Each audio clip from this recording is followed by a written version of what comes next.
It's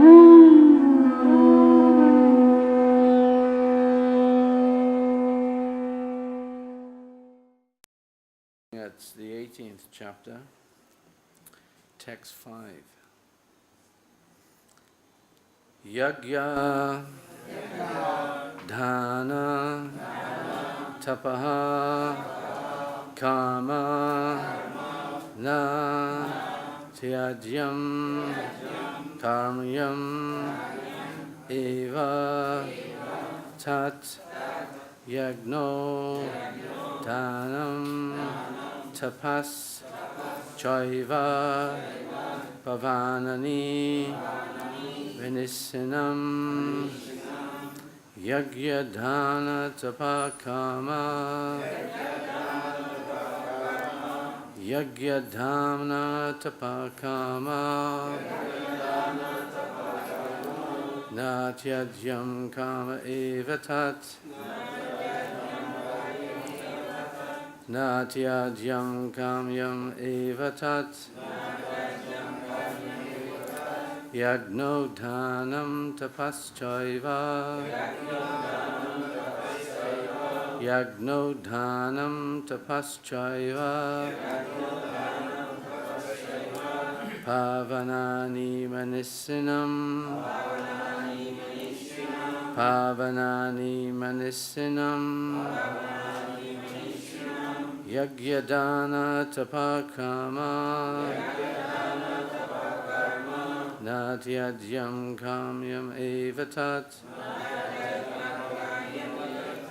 yagno dhanam tapaschaiva, pavanani manisinam,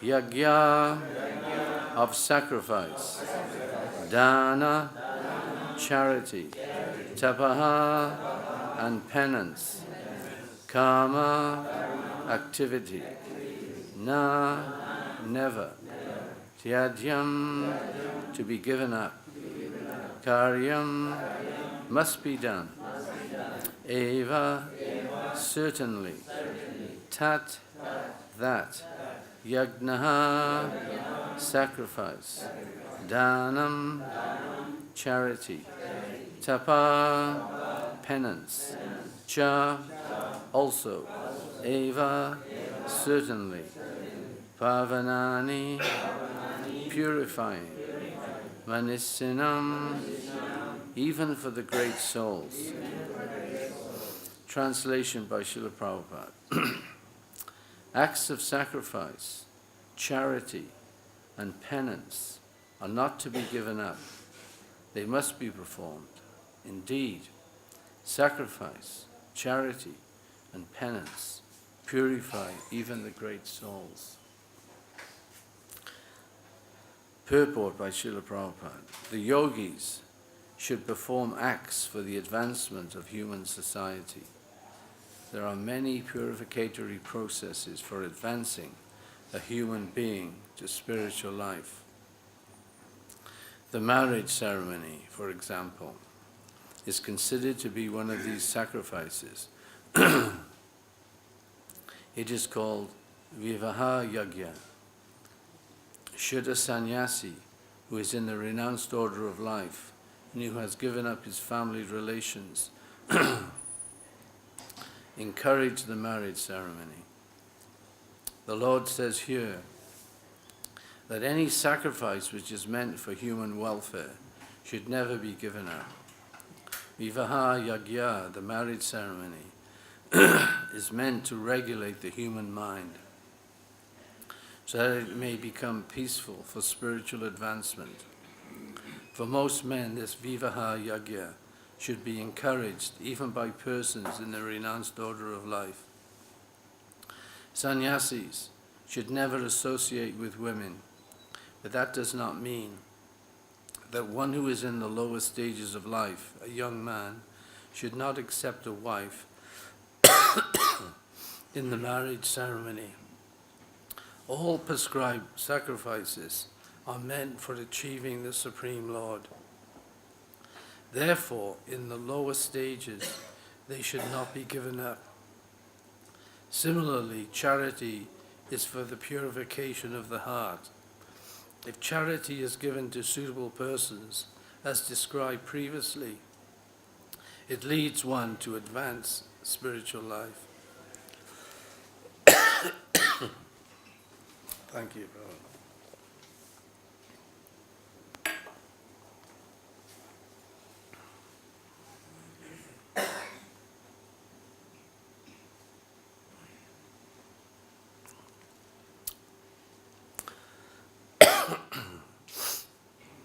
I've been, since I came to Vrindavan, I arrived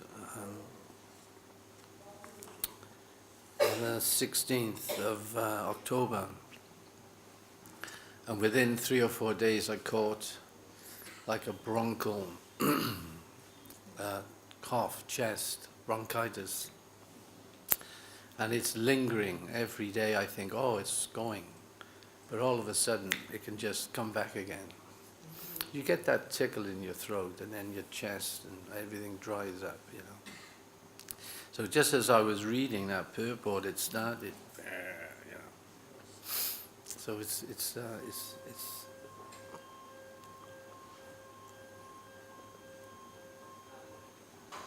okay.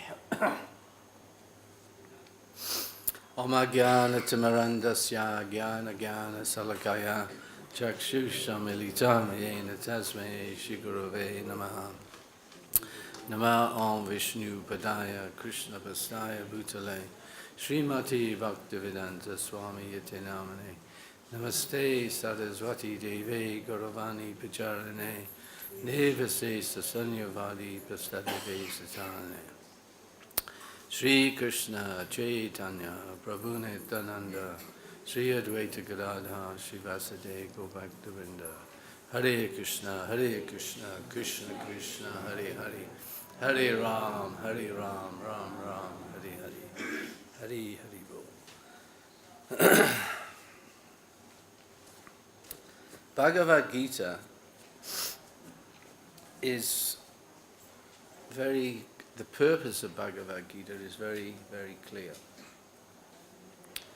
And Bhagavad-Gita is specifically, without any other purpose, is to direct the soul's journey when coming into the human form of life. It is not about the false identification. Thank you, Prabhu. Thank you. It's not about the false identification, thinking one is a human being. We're not human beings. We're spirit souls in a human body. And the human body affords us to read and understand Vedic literature. So, all the instructions of Bhagavad-Gita are designed for the soul's advancement to the point of rendering devotional service, param dharma. So, when Srila Prabhupada was with us, unfortunately he was only with us for 10 years approximately. And Srila Prabhupada, amongst all the great things that he did, he also wanted to establish the Varna Ashram Dharma system in society across the world. And it begins by forming a society, the International Society for Krishna Consciousness. Because Prabhupada has said many times that the International Society for Krishna Consciousness is initially, or basically, to establish the head of society, which is missing. There is no spiritual head anywhere in the world's societies. So the whole idea is it's developing a Brahminical culture based on Vedic philosophy. Bhagavad-Gita, Srimad Bhagavatam, Chaitanya Charitamrita. And that's what we're reading about this evening. And it's talking about sacrifice, charity, and penance. So Prabhupada gives the example of a sannyasi. Now we have of course, just going back, in the Varna Ashram Dham system we have the 4 Varnas and the 4 ashrams. So Prabhupada is mentioning one of the ashrams, which is sannyasi. And he says that a sannyasi shouldn't associate with women. But at the same time, a sannyasi can perform sacrifices, marriage sacrifices. Srila Prabhupada performed many marriage sacrifices. Probably, I would think that most sannyasis, even if it's not all sannyasis, have performed a marriage sacrifice at some point in time. When I got married, a sannyasi performed the sacrifice, the marriage sacrifice. So, on the one hand, it's very clear that it may appear to some people who are not fixed up or are not pursuing a standard of education or knowledge, it may appear that it's a contradiction in term, that sannyasis are not supposed to associate with women, yet he's encouraging the performance of marriage and performs the sacrifice for it. So, and it also says here, for most men, this vivaha yagya should be encouraged. So the marriage sacrifice, the vivaha yagya, should be encouraged even by persons in the renounced order of life. Because the whole purpose of Varna Ashram Dharma is to make advancement, to come to the point of not depending on these identifications, brahmachari, grihastha, vanaprastha, and sannyas, because these are also material identifications. They're nothing to do really with the spirit soul. So, but it facilitates us. These ashrams facilitate us to make advancement in spiritual life. So let's take each one and break them down. Brahmacharis, one sometimes thinks that, they've got it really good, you know. They've renounced the material world, they're living in an ashram, they go out preaching, they do all sorts of activities. But they don't have to concern themselves with marriage, family life, children. But at the same time, the responsibility is in some cases equal. Because the brahmachari has the responsibility to himself and to others to follow very strictly the principles of sadhana bhakti. Not that they think, I'm free of responsibility, let me just take advantage of this position and just live in an ashram and have a really nice life. And sometimes one, as a brahmachari, can be very complacent and not really take his ashram seriously. And that goes for every ashram. If we go to the grihastha ashram, having gone through it myself personally, and I've had 5 children, I've brought 5 children into the world, it's a really tough gig being married. And looking back, at the ashram, at the Grihastha ashram, I probably would prefer not to be married. Now I understand the implications of being married. It's very, very difficult. You have to supply all the, whatever it is, you're responsible to make sure that everything's taken care of. And you have to pretty much live in the material world. Grihastha means griha, house. To maintain house, you have to have a job. Getting a job means living out in society and earning money and doing as much spiritual activity as possible. You have to get up very, very early in the morning. I used to get up very early just to get my 16 rounds done, even before I went out and did anything.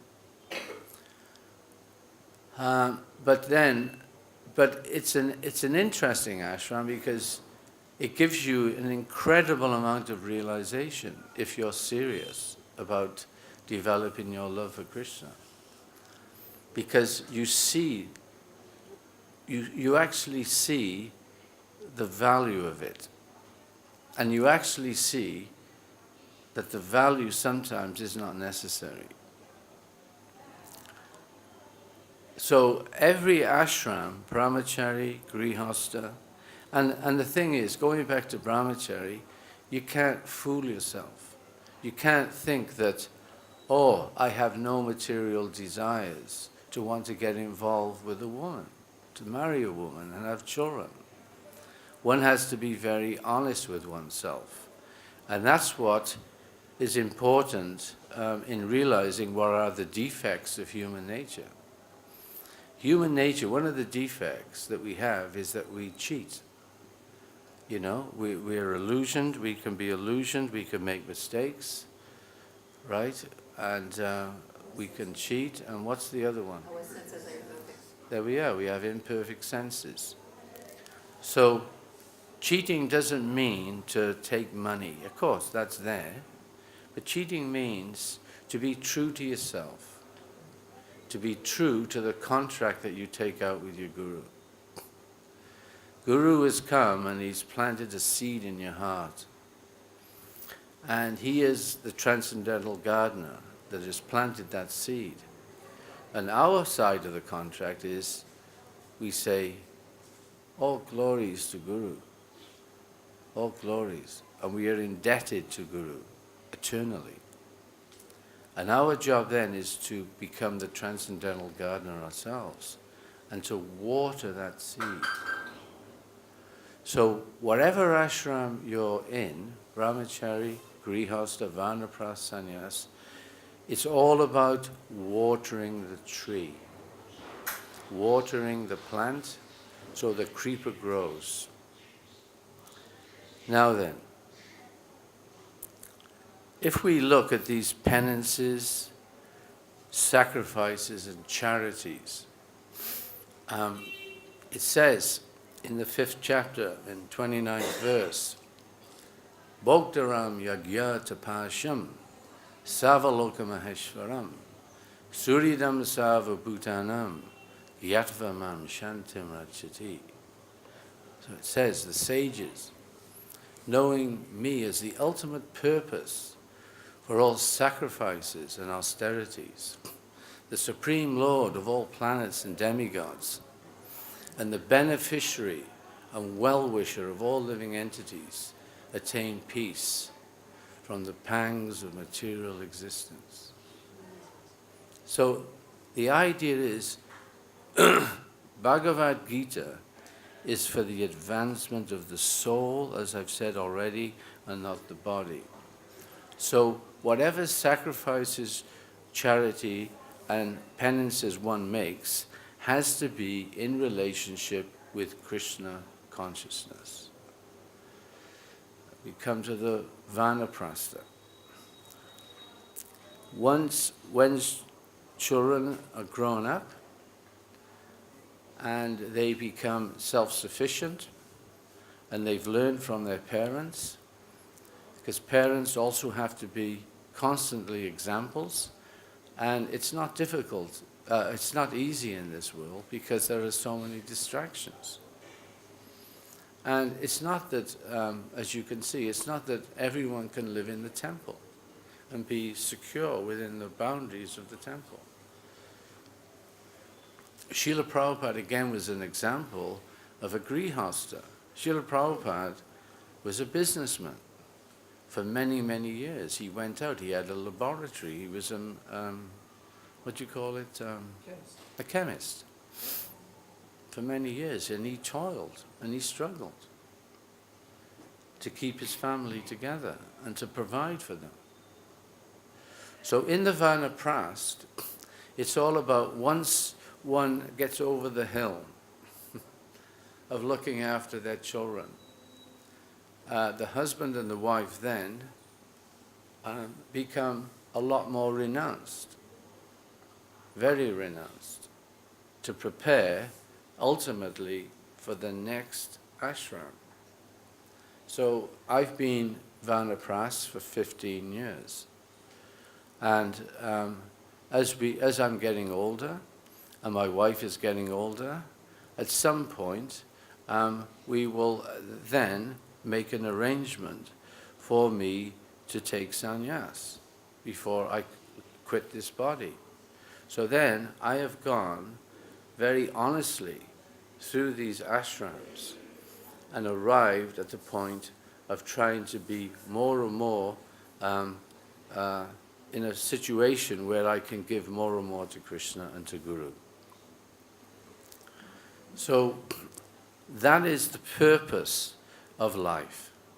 Purpose of life is always to put everything in perspective, and putting charity, penance, and sacrifices, it always has to be in relationship with the soul and the relationship with Krishna. That's the whole purpose of all the Vedic Shastras. The purpose is to come in contact with Krishna and to develop our eternal Swarup and go back to Godhead eternally and be in that position where we've lost. None of us here in the room know who we really are. No one. We take on these identities, and hopefully the identities that we're having right now, because we all, oh Prabhu, what do you do? Oh, I'm a grihasta, and I can tell I'm a grihasta because I wear this white dhoti and kurta. Or I'm a brahmachari, and I wear my dhoti, I wear a dhoti in a certain way, and I have saffron cloth. Oh, I'm a sannyasi, and I'm also wearing an identification, a uniform. And that is, again, a kurta and a dhoti, but it's a different shape of dhoti. So hopefully these are the very last identities that we require before we enter into our real identity, which is the Swarup, which is our eternal identity with Krishna. And that is only achieved by following strictly the principles of devotional service, enunciated by Rupa Goswami in the Nectar of Devotion. Shravanam, Kirtanam, Vishnu, Smaranam, Padasevanam, Archanam, Vandanam, Dasyam, Sakyam, Atmanavedyam. So,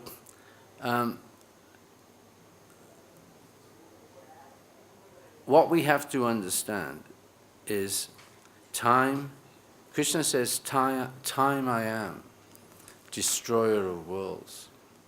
And time is ticking away. Tick, tick, tick, slowly. And we don't know how long or how much time we have in this world. And we take it for granted. If I think I'm 70, almost 70 years of age,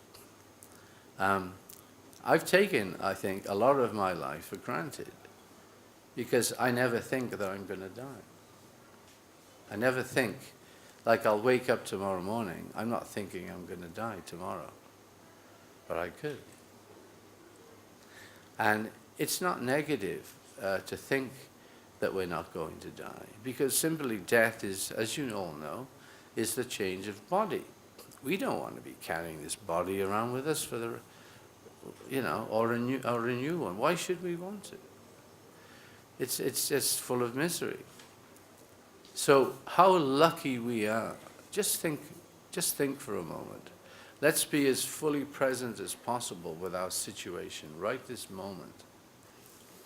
Here we are, sitting in this room together, associating with one another.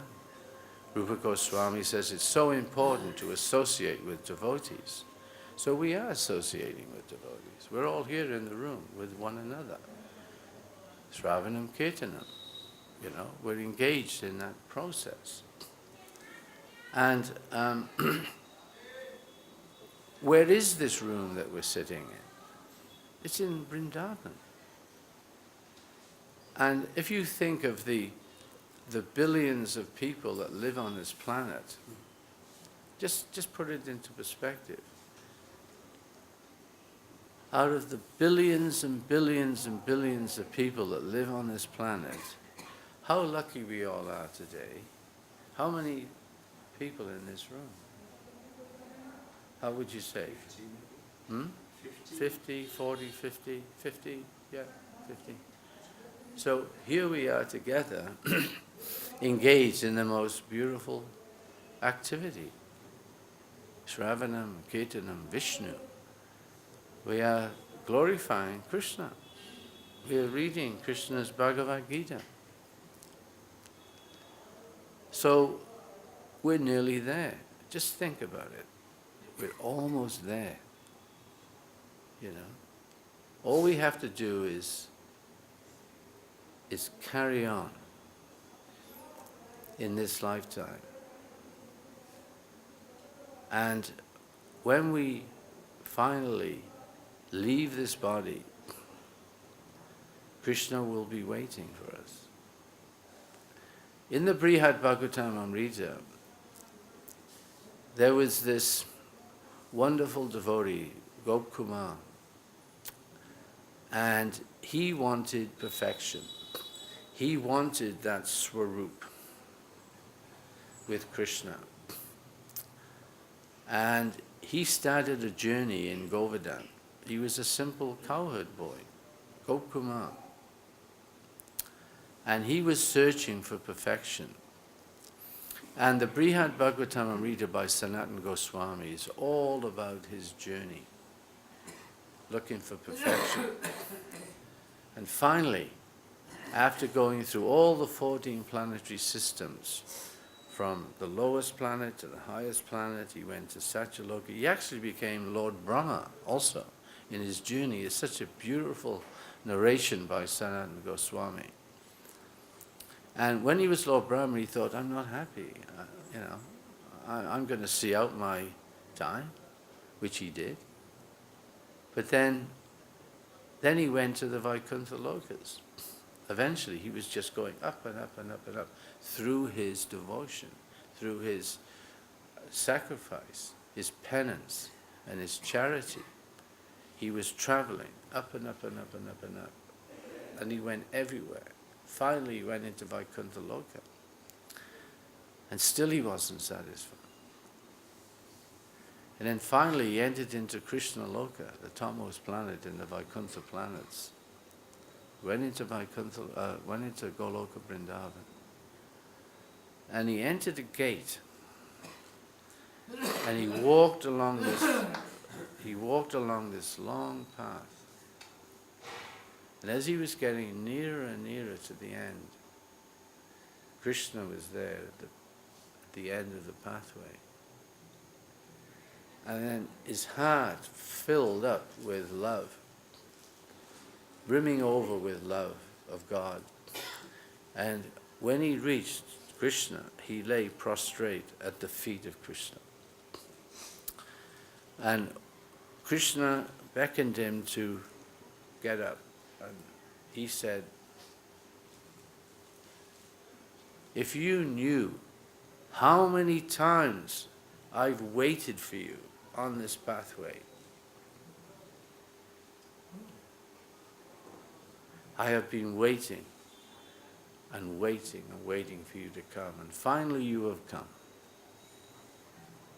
So, all Krishna wants, he is so kind, Krishna, that he remains, he expands himself into the Supersoul, into Kshirodakshai Vishnu many, many, many, many times. As many marginal souls there are in existence, in the Mahatattva, Krishna expands that many times. Can you imagine his potency? How many super souls there are? And the reason being is because Krishna won't let go. Krishna's not going to let go. We let go. And we think, oh, I don't need Krishna. But Krishna, he even supplies the material will for us to joke ourselves, because we're fooling ourselves. It gets back to cheating again. We're cheating ourselves. We want to cheat ourselves. So Krishna arranged the playground. So we're playing, we play, and we could end up playing for eternity. Because Prabhupada says, it's not that you could automatically get out of the material world, automatically. Just like automatically you go through the 8,400,000 species of life. But then you can go around it again, and again, and again, and again, and again, and again, forever, if you do not utilize this human form of life. And we have to work at it. We have to work. And we deserve to work hard because we let go. We left Krishna. So we have to work hard again to show that this time, Krishna, I genuinely want to come back and be your eternal devotee. Even when we are in the material world and we're reincarnating into different forms, and we go into wombs, and Prabhupada says we sleep for 7 months. Once we leave one body and we go into another one, we sleep for 7 months. And then we wake up into this really difficult condition in the womb, how so conditional it is. And we're squashed up in a position which is very, it's a horrible position. And there's so many insects as we're feeding through the tube from the mother. There are sometimes the mother is not eating the proper foodstuffs to sustain us properly, to sustain the little body in the womb. And there's so many acidities, and sometimes there can be choking, depending on the foodstuffs that are being taken by the mother. And then we wake up, but we don't know what kind of womb we are in. And we pray with all our hearts because we're in such agony and horrible position. And Krishna appears in the womb. And we pray to Krishna, I'll never ever do this again. I swear, I promise. When I come out of this condition, I will spend all my time in your service. And then as soon as we come out of the womb, what are we greeted by? Gagagui, gui, gagagui, and it rattles, and baby, cots, and all kinds of little sense gratifications, and we're giving this identity, we're given a name which has nothing to do with us, and all of a sudden we've got these parents that are guiding us, thinking with this body, they're thinking their body, and away we go again. Maya's caught us, she's got us again. Somehow or other, if we're lucky, Brahmanda Brahmate Kona Bhagavan Jeev, Guru Krishna Prasade Pai, Bhakti Lata Bij. If we're lucky, if we're fortunate enough, we will get Guru. And Guru will give us Krishna. So here we are, there's 50 of us here, we're in the room together, we're talking about Bhagavad-Gita, we're talking about charity, penance, sacrifice. We've heard it before, I'm repeating it again tonight. You'll have another devotee giving class tomorrow, he's going to say things or she's going to say things. We've heard it over and over again, and that's what we need to do. We need to constantly be reminded of our situation. Because we are so conditioned. If you think of the conditions, I actually wrote them down on a piece of paper, and I forgot to bring them. But if you think of the condition that we're in at the moment, first of all, we're conditioned by time. We're conditioned by the body that we live in. We're conditioned by the three modes of material nature.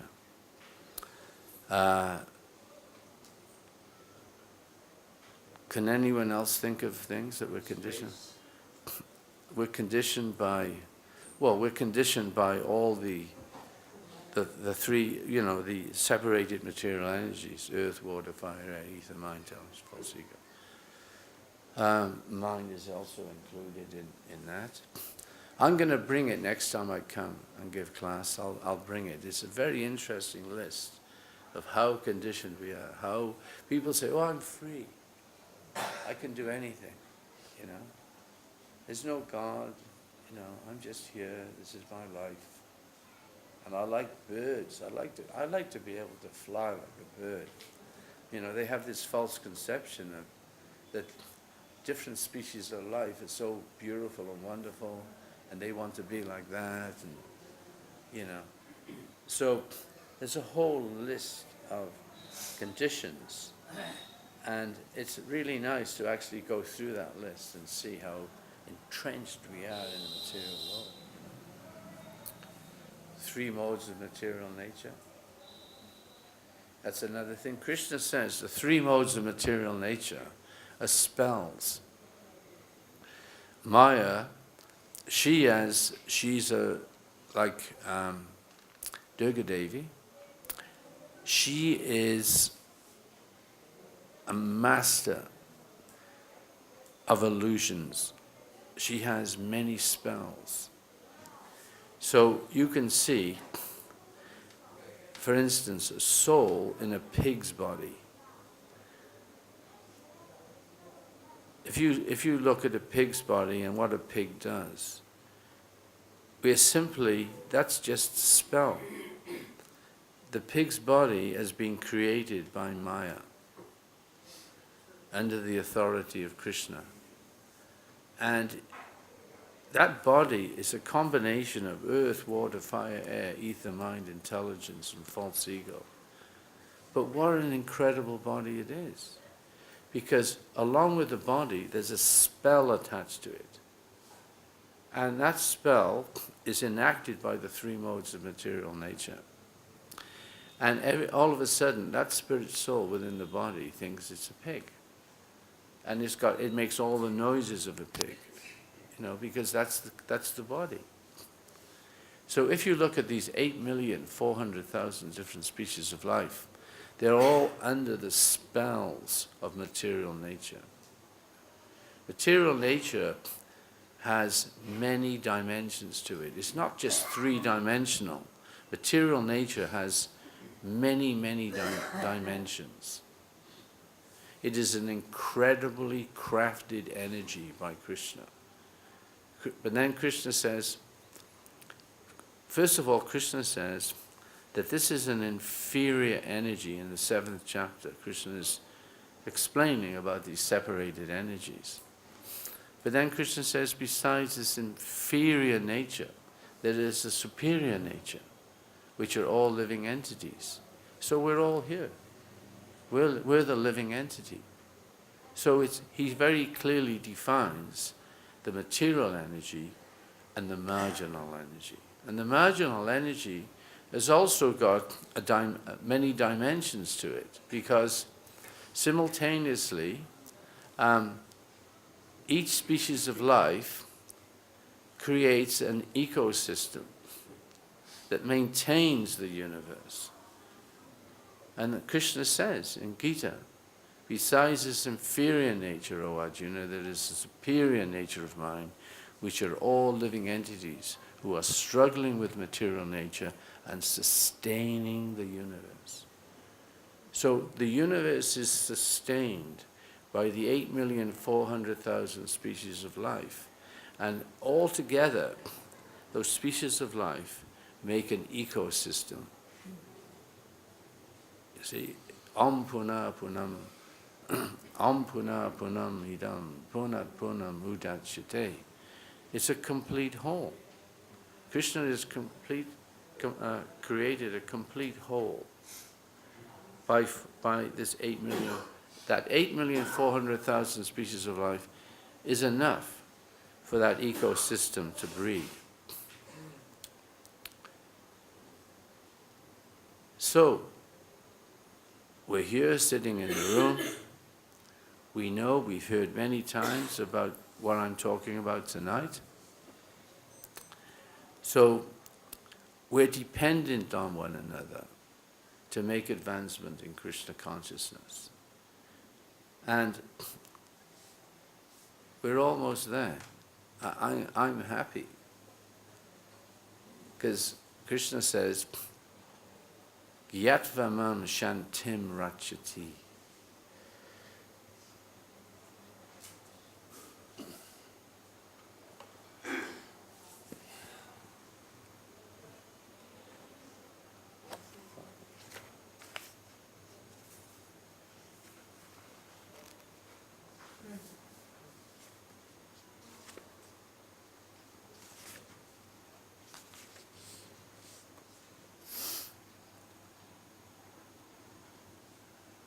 Person in full consciousness of me, knowing me to be the ultimate beneficiary of all sacrifices and austerities, the supreme lord of all planets and demigods, and the benefactor and well-wisher of all living entities, attains peace from the pangs of material existence. So we should feel, on the one hand, we're experiencing and suffering from the pangs of material existence. Mamari vangso jivaloke jiva bhuta sanatanaha manahasta stan indriyani prakriti stani karashati. The living entities in this conditioned life are my eternal fragmental parts. But due to conditioned life, we are struggling very hard with the six senses and the mind. But on the other hand, we know that Krishna is the beneficiary of all sacrifices and austerities, the supreme lord of all planets and demigods, and the benefactor and well-wisher. He's our well-wisher of all living entities.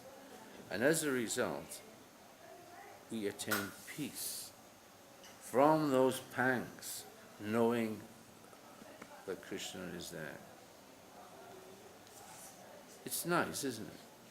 If we think about it together, it's wonderful.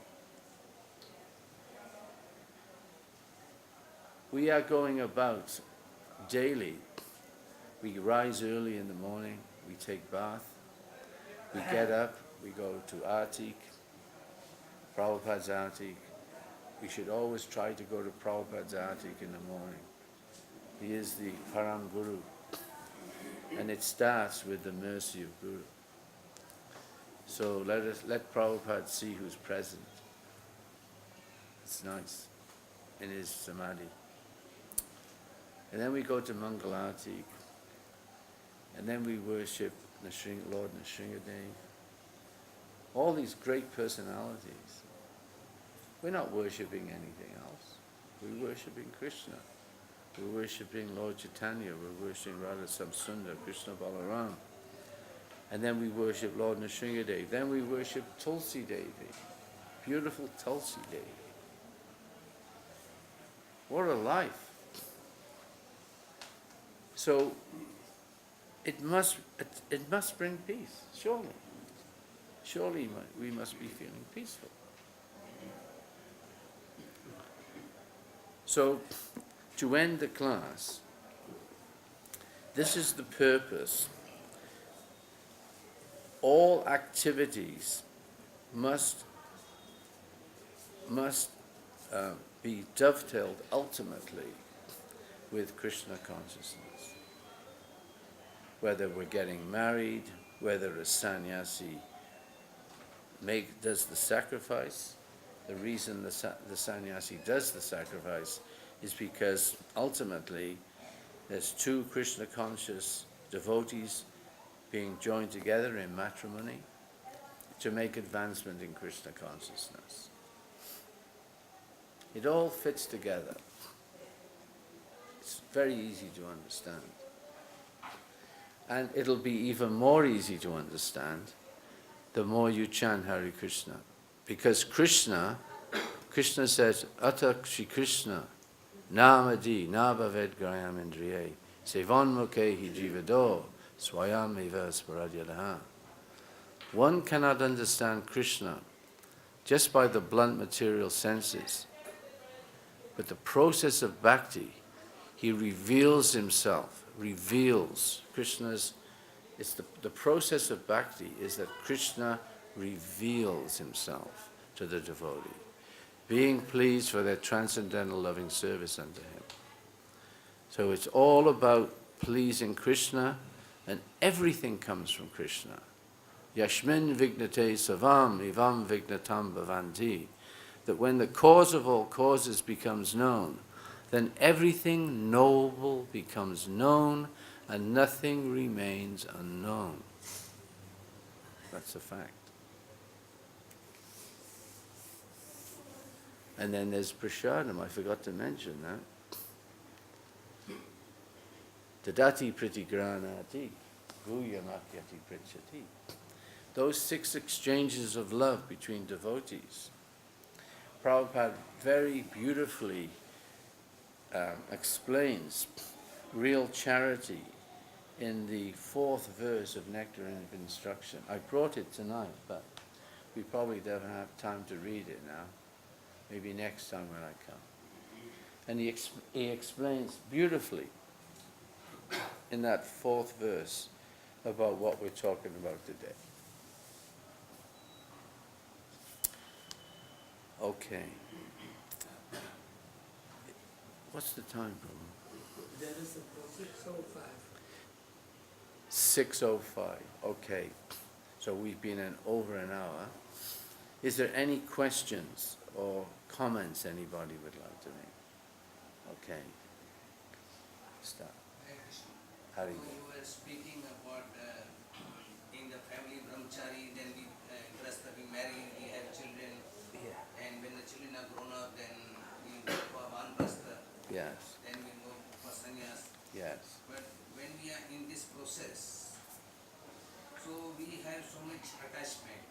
When we are brahmachari, we don't have much attachment. When we get married, we have attachment wife, then children, Yes. then this one, then we go for vanprastha. When vanprastha we are going, still the attachments are there, that we cannot come out from that attachments. And then going to sannyas is how it is that is we can go to sannyas when the attachments are so much attached to this. See, that's, yeah. So, that's the thing. It's not that we stop devotional service going through those ashrams. Otherwise, it's a waste of time. Why should we be a brahmachari, a grihastha, or a vanaprastha? The whole idea is to become Krishna conscious. So, in the grihastha ashram, once you go through it, you don't have to. Were you married before you came? Right. It's difficult, isn't it? You know, there's so much responsibility, correct? Once your children have grown up, it's like a huge sigh of relief. Because I've got to be honest. I can't, I have to be honest. you only go to the Grihastha ashram if you genuinely have attachments. Because you can't fool yourself. If you can manage as a brahmachari to remain celibate and free, and you engage, you have that ruchi, that taste, to stay in the brahmachari ashram, by engaging in the process, that is first class. That's first class. But we have to be honest. Not everyone can do that. Actually, very few people can do it. Very few people can do it. Brahmachari is a very responsible ashram. Because if your mind is not engaged, if your senses are not absorbed in Krishna consciousness, you can be thinking all kinds of things. The devil's mind, what is it called? The idle mind is the devil's workshop. So, that is why the Griha... Prabhupada said to me, okay, let's talk about this.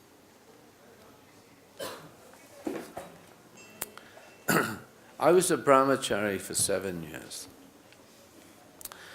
And then I started feeling, and I worked very hard. I mean, it's not like there were women around. I mean, when I was working, when I first came to Vrindavan in the early 72, there was just a handful of us living so simply on this land.